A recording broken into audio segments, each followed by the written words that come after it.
सो खुशबाश हो सो अपने खूबसूरत अंदाज नाल जिंदगी बसर कर रहे हो सो। मैं तुहाडा दोस्त मोहम्मद अली खिजर, तुसीं वेखदे पियो अपना चैनल पंजाबी वसेब। एक नवी ब्रॉड ते नवी गलबात लैके मैं तुहाडी खिदमत च हाजिर हां। अल्लाह ते बाबरकत नाम तो आगाज़ करते हैं। अज दी ब्रॉड दा जिहदे कब्जा कुदरत तुहाडी ते मेरी जान जिहड़े पत्थर च पै कीड़न रिजक देंदा है, जिहड़ा कभी भी किसी भुखा नहीं सौन देंदा, 70 मावां जितना प्यार करता, हमेशा इंसान का भला चाहता है, हमेशा इंसान के नाल रहिंदा। जितने के बाप मैंने सुनते हो, मैंने वेखते हो, उम्मीद है कि सारे खैरियत नाल हो सो, तंदुरुस्त हो सो, खुशबाश हो सो, अपने खूबसूरत अंदाज नाल अपनी जिंदगी बसर कर रहे हो सो। अच्छा जनाब, मैंने ब्रॉड से कोई शख्स से नज़र नहीं आ रहा। मैं काफ़ी देर तो जनाब ब्रॉड से हाँ, लेकिन कोई बंदा नज़र नहीं आ रहा।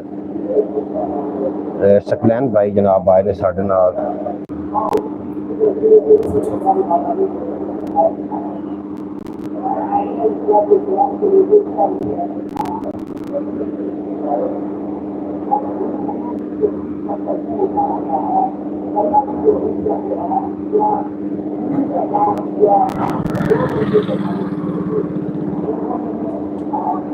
आज ब्रॉड में की मसला है जनाब, ब्रॉड क्यों नहीं चल पा रही? मैं ब्रॉड पे आया हुआ, पहले आया हुआ और मैंने कॉल मसूद हो गई। कॉल सुनने की वजह तो ना एक कॉल मैं जो एक बार बंद करना, बार बार मैसेज आने या कॉल आना, एक बेवकूफ़ी जी होंगी। जनाब भाई मोहम्मद सकलैन साहब सब तो पहले आए ने तशरीफ लेके, आखिर पे अस्सलाम वालेकुम। सकलैन भाई कैसे हो, ठीक हो? मैं एक बार ब्रॉड तो हट रहे हैं, दोबारा ब्रॉड से आ रहे हैं, कोई तस्वीर नहीं आ रही, थोड़ी कॉल आ गई थी ना।